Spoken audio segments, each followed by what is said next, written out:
This is why I do it. That's what I have to come home to. One of the reasons The Office works so well as a show is because the mockumentary actually feels like a real working office. What's up? I still love that. The writers, prop guys, and actors went above and beyond to make Scranton, Pennsylvania a place that we'd all love to live and work in one day. But until we pack our U-Haul, let's look back at all 9 seasons and see all of the small details we missed the first 3 or 4 times around. I think that pretty much sums it up. We were all a little disappointed when Michael quit Dunder-Mifflin. I quit. Until we realized he was just starting the Michael Scott Paper Company 1 floor below. Michael, get to the good part. Okay, so The new office was small, but Michael wanted to make it all his own, including a fish tank on his desk. Well, all of you fish lovers may have spotted something a little odd about his fish. Each episode with the Michael Scott Paper Company features a completely different fish on his desk, meaning that Michael's fish likely died over and over again. So, not only is he not the best boss, but he's a pretty awful pet owner as well. Maybe he should have focused a little more on making a profit with his company instead of constantly visiting the pet store to purchase a new fish. Back in the Season 4 episode Branch Wars, Michael and Dwight attempt to steal the photocopier from the Utica Dunder-Mifflin branch. Like many of their plans, the attempted theft is unsuccessful, but Utica never forgets when they've been done wrong. In Season 5, and over a year later, Michael returns to the Utica branch, and there's been some changes made to the office. Along with a chain and lock to keep the copier in place, a sign reads, "Report any suspicious behavior near copier." Got it. It works. Now that's how you keep up with the continuity of a show. Please don't cry. I'm not going to cry. I feel like it, but I am not going to. Jan and Michael's rocky relationship was filled with many ups and downs. I date Michael Scott publicly and collapse into myself like a dying star. In a Season 3 episode, Michael expresses his grievances to Jan and specifically explains how he wants to have The catch-up fights and the tickling.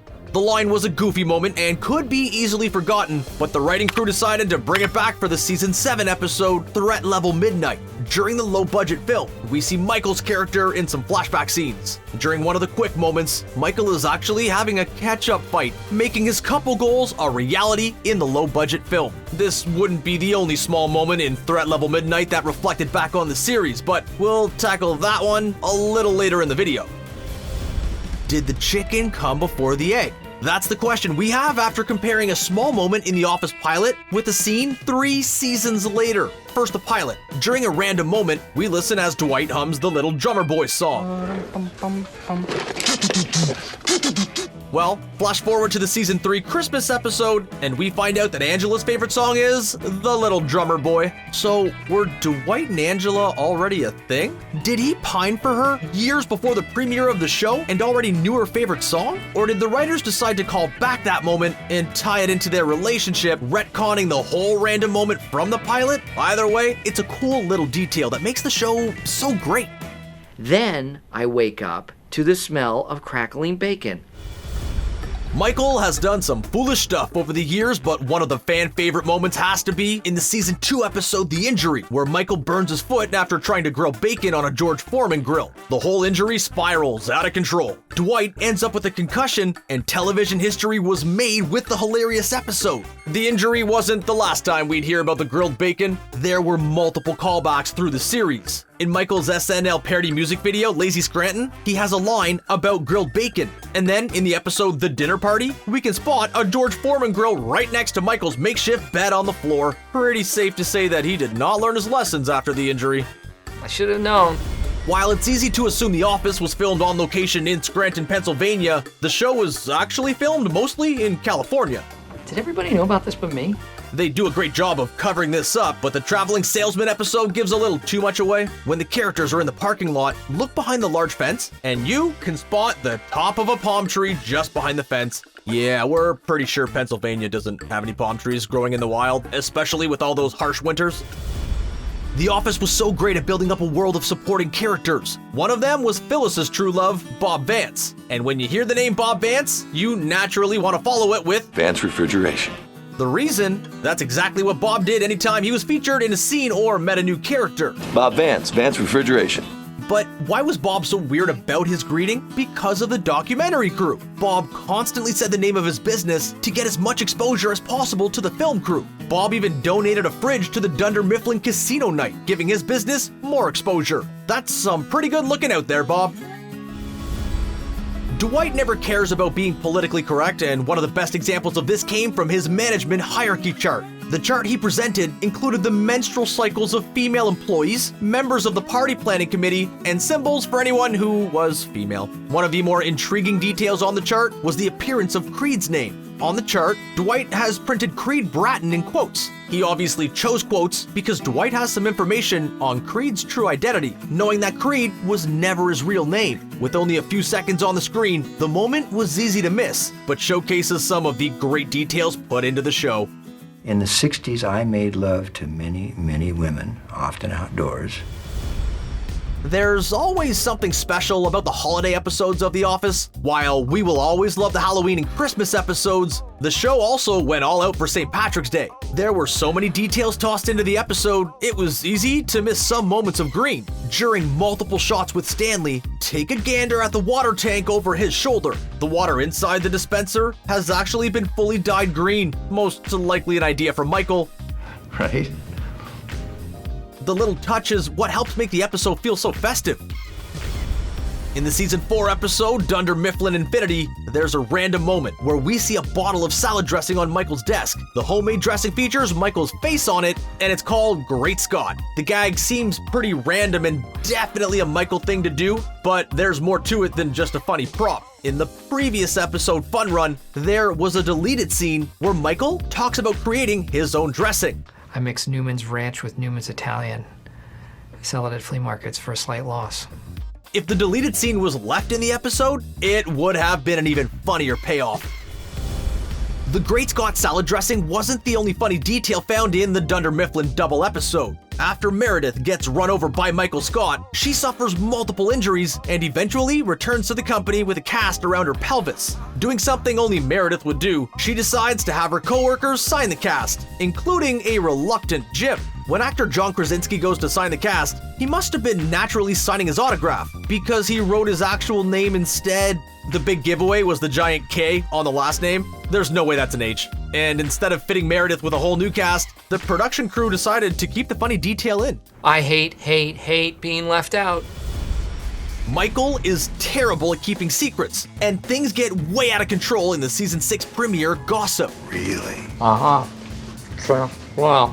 The episode reveals that Stanley is having an affair on his wife, but the public outing obviously didn't change much for him. Flash forward to the New Year's episode Ultimatum, and Pam works with the office on creating a whole new board full of New Year's resolutions. Well, down in the bottom corner, you can spot Stanley's, as he vows to keep both his wife and girlfriend happy. When that man isn't so focused on crossword puzzles, he's busy juggling 2 women around for years and years. The dinner party episode was so memorable for so many reasons, besides having all of the characters interact outside of the office. You've no idea the physical toll the 3 vasectomies have on a person. One of the more memorable moments is when Michael proudly showcases his plasma TV. I will just stand here and watch television for hours. I love it. Only to have Jan smash it with the Dundie Award later in the night. Well, Michael's pride wouldn't get the best of him. In the season 5 episode Dream Team, we return to Michael's house and see the Smash TV still hangs with a bigger box TV sitting below it. And that's not all. A few seasons later, Dunder-Mifflin holds a garage sale, and among all the items is Michael's Smash TV, as he finally seems ready to let go of his prized possession. Maybe. Some of the best scenes with Michael include his inability to see just how uncool he actually is. There are so many examples of this, but one of the smallest details comes in the episode Chair Model. When Michael goes to buy a cup of coffee, he whips out his wallet only to reveal the thing has bedazzled gems glued all around the borders. Without any children of his own, we all know Michael had to have made the wallet himself and was probably following some bedazzling craze in the late 90s. Either way, the man is confident about his choices, no matter how silly they look.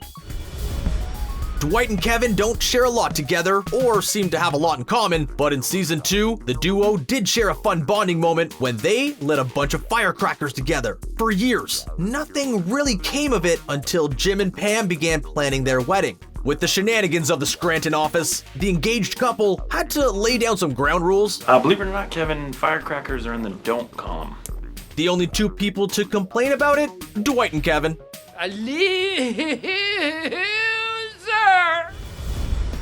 One of Michael's most embarrassing moments on The Office was in the season 6 episode Koi Pond. Distracted, he falls into an indoor koi pool and becomes the laughingstock of the office. The mocking of Michael goes beyond the laughs and taunts. If you pay attention to the computer screens in the office, you will see some of them have changed over to the classic fish tank screensaver. The clever idea is another way to mock Michael, as he would see the fish tank animation anytime he walked by. Anyone with a Windows computer back in the 90s or early 2000s would recognize the screensaver, and the extra touch is one of the many reasons we watch the show over and over again. It seems like Dwight was always looking for a promotion. I don't try and be anything that I'm not. And when Robert California stepped into the role, Dwight would do anything he could to get one. Instead, Robert California shut off his request instantly. As an act of goodwill, he offered Dwight a medal that was supposedly his grandfather's. While the gesture seems nice at first, another season 8 episode reveals just how tricky and smart Robert California actually is. When Dwight visits Gabe in his Florida office, you can see a framed medal on a desk in Gabe's office. The medal is an exact duplicate and obviously shows that Robert uses the personalized tactic whenever he can get away with it. Stop right there. I love it. Michael got himself into yet another tricky situation during season 7 of the show when he found himself labeled a thief and banned from a Chinese restaurant. In a can't-miss moment, you can also spot Creed's picture on the wall, but that's not the tiny detail we're talking about. If you look at the picture to the left of Creed, there's a Polaroid of a young man. Well, look a little closer. The picture is actually a younger image of Creed with a full head of hair. So somehow, Creed has once again manipulated the system and got banned twice from the same restaurant. Creed is such an enigma on the show, and we love little details like this that give a peek into his wild life. We already saw that Michael was trying to sell his cracked and broken plasma TV at the Dunder-Mifflin garage sale, but there were a couple of other items for sale, which ended up being callbacks to other episodes as well. One of the more prominent was a giant clown picture seen far in the background of the episode. The clown picture was first seen when Jim and Pam walk through Jim's parents' house and spot the portrait of horror on the wall. He is really nailed in there. Apparently, they were able to get the picture off the wall and probably priced the artwork for pretty cheap just to get it out of their hands. We don't blame them either. Jim's shaggy hair on The Office didn't quite reach the same status as the Rachel from Friends, but it was pretty iconic and a true part of the character. So, between seasons 2 and 3, John Krasinski was forced to shave his head for a role in the football movie Leatherheads. It would have been too much of a shock to see the character with a shaved head, so for the first 6 episodes of the season, Jim is actually in a wig. The difference is pretty hard to tell, as the crew did a great job of recreating Jim's hairstyle. Dwight is confident in knowing what he likes and isn't afraid to express his opinion. Early on in the series, we see Dwight admire a rocking chair David Wallace owns and express his appreciation for the craftsmanship that was put into the chair. He even states that he wants one of these chairs for himself. Well, flash forward to the final season, and we can see Dwight on his front porch rocking in the exact same chair. Now there's some true commitment and follow through to a simple scene all the way back in season 3. Either the prop department only had a select few rocking chairs, or they had planned this all along. You be the judge. In multiple episodes, Michael has mentioned his soft teeth.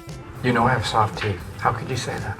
The first moments come in the dinner party episode of season 4 when Michael dips his meat into a drink to soften it up. In the next season's Christmas episode, Moroccan Christmas, the staff members try to plan Meredith's intervention, but can't do it on the 5th because Michael has a dentist appointment for his soft teeth.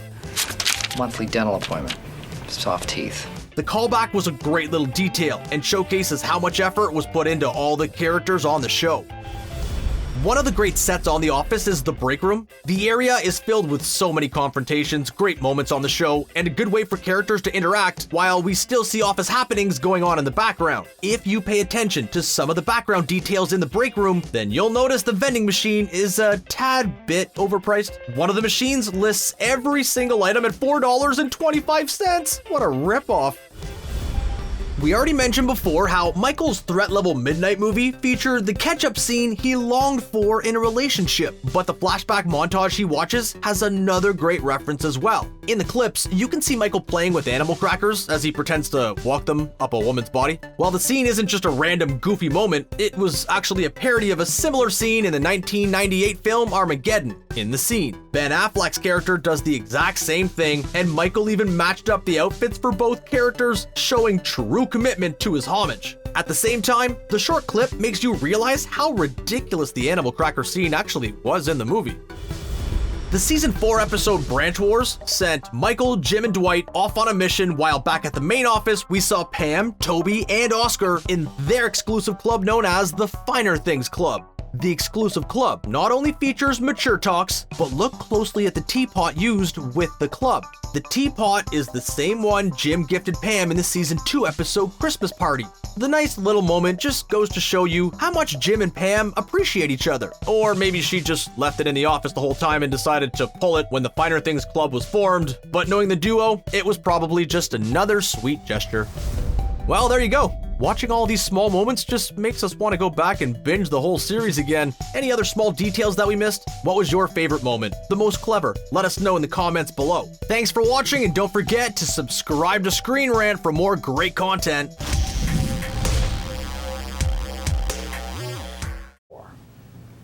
Sort of a Where's Waldo? Oh!